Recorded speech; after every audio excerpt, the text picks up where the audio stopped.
देखें 2007 से बसंत बैन, 2007 से लेके अब तक बसंत नहीं हम कर सके।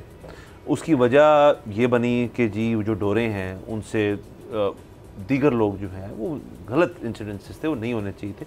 और उसके अंदर भी अगर थोड़ी सी और इन्वेस्टिगेशन की जाए तो पता चल जाता है वो डोर किस नौयत की थी जिसकी वजह से ये हुआ। हर डोर ऐसी नहीं होती, नंबर 1।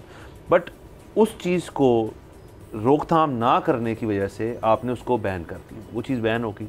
अब एक इतना बड़ा गैप क्रिएट हो गया है कि इतने साल एक चीज़ में गुजर गए हैं कि अब बहुत सारे लोग हैं उनको पता ही नहीं कि पसंद कोई चीज़ होती है। अभी हम एफिलिएशन ही नहीं है। अब हम दिसंबर में हैं, अभी यही दिसंबर में चीज़ें शुरू होना होती थी, जनवरी के एंड में हवा चलेगी, February March will be the season जिसके अंदर अब आप कुछ नहीं सन्नाटा होता। और चलें वो तो चलें एक अलग बात है कि उसके अंदर वो क्या है जी, लोग जो हैं वो एंजॉय कर रहे हैं, शुगर लगा रहे हैं, छतों पे टाइम ज़ाया कर रहे हैं, वो एक अलग बहस है जो लोग ये कहते हैं। लेकिन आप सोचें इससे आपको इंटरनेशनल टूरिज्म इतना मिलता था, लोग कहाँ कहाँ से आते थे कि ये एक फेस्टिवल है, कल्चरल फेस्टिवल है, उसको अटेंड करने, उसको बैन कर दिया। और ये किस किस्म की उसने क्या ही हो गया होगा कि 2007 से लेके अब तक पंजाब हुकूमत चले, सिर्फ पंजाब हुकूमत की बात कर लेते थे, इतनी गवर्नमेंट्स आई हैं, इतने लोग चेंज हुए हैं, मुख्तलिफ चीफ मिनिस्टर्स आए हैं, किसी ने इस चीज़ को बहाल नहीं कराया। ये देखें डोर वाली बात आपने 100% ठीक की है। और ये जो टाइम ज़ाया करने वाला आर्गूमेंट है ना, मैं इसको बाय ही नहीं करता।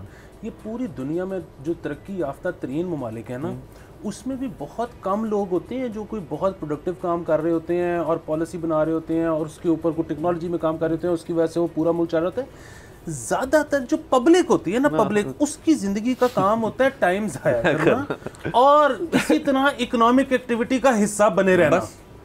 एक मौजूद मुल्क की निशानी है इसकी टाइम वेस्ट हो। एक और चीज़ भी ना सर, पानी है वो एक मुश्तरका रिसोर्स है, आपका मेरा हमका। मैं ज़ाया करूँ आप मुझे आगे पकड़ें, यार मेरा वक़्त है मेरी प्रॉपर्टी है, मैं छत पे अकेला बैठ के ज़ाया कर रहा हूँ, मैं देख रहा हूँ पेज अच्छा नहीं आया कटेगा या आया कटेगा, मेरी मर्जी। आप और अगेन अगर आप एक इकोनॉमिक एक्टिविटी का हिस्सा बन रहे हैं तो आप तो कंट्रीब्यूट कर रहे हैं, आप कंज्यूमर हैं।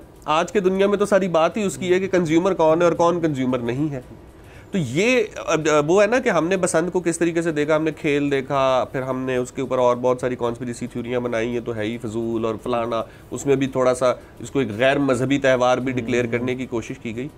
एक गीत था उसकी सिर्फ एक वो जो लाइन है ना, वो अभी तक हमारे जहन में अटकी हुई है कि निगाह सदा हो ऊंची सिखाती है पतंग। वाह वाह, ठीक है। तो ये एक बात है कि जब एक शायर ने उसको देखा है ना, तो वो आपको वो पूरा वो गीत ही पतंग पे लिखा हुआ है कि पतंग उड़ती है, आप निगाह ऊंची रखते हैं, पेच लगाना सीखते हैं, हारना सीखते हैं, जीतना सीखते हैं। सब्सक्राइब करें और बेल दबाएं ताकि कोई खबर रह न जाए।